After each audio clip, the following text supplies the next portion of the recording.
propose de regarder l'enquête de la rédaction. Cette fois-ci, mesdames, c'est vous qui allez faire le boulot. Votre dernière mammographie, c'était quand? Si vous n'avez pas la réponse, vérifiez de quand date votre dernière mammographie. Vous avez peut-être vu ces spots télé diffusés depuis le début du mois d'octobre.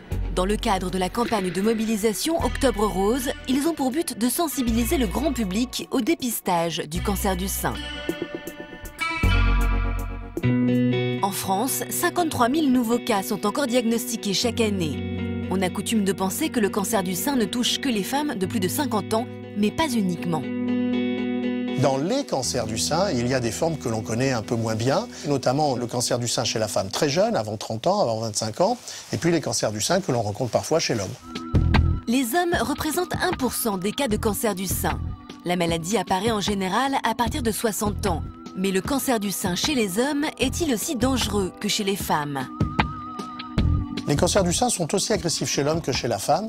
Simplement chez l'homme, comme le sein est généralement très petit, il y a un risque que très vite ce cancer finalement finisse par toucher soit la peau, qui est l'enveloppe du sein, soit le muscle pectoral. Or, quand un cancer touche la peau ou le muscle pectoral, il a à ce moment-là un facteur de gravité supplémentaire.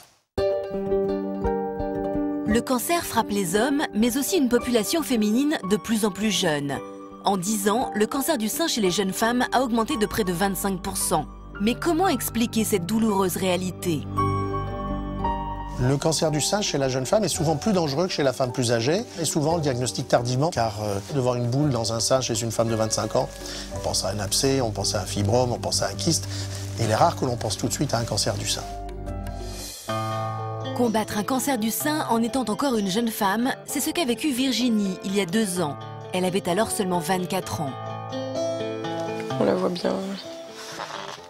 La première réaction, j'ai pleuré. Sur le coup, j'ai pas compris. Pour moi, le cancer du sein, c'était une maladie qu'on avait à partir de 45 ans, 50 ans. Jamais j'aurais pu penser que c'est moi qui allais être malade au final, quoi. Au début, j'ai eu le plus peur de mourir, parce que c'est de toute façon ce qu'on m'a soufflé à l'oreille discrètement, que c'était le risque. J'ai eu beaucoup de colère, beaucoup de tristesse, et parce que je me suis sentie vraiment à part, et de ressenti d'injustice, parce que oui, c'est pas juste, quoi. Mais quelles sont les conséquences de l'irruption d'un cancer du sein dans la vie de ces jeunes femmes?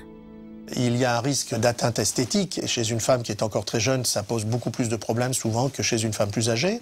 Ensuite, il y a les risques sur sa capacité à faire des enfants, son pronostic obstétrical, parce que la chimiothérapie peut parfois porter atteinte à cette capacité d'avoir des enfants plus tard.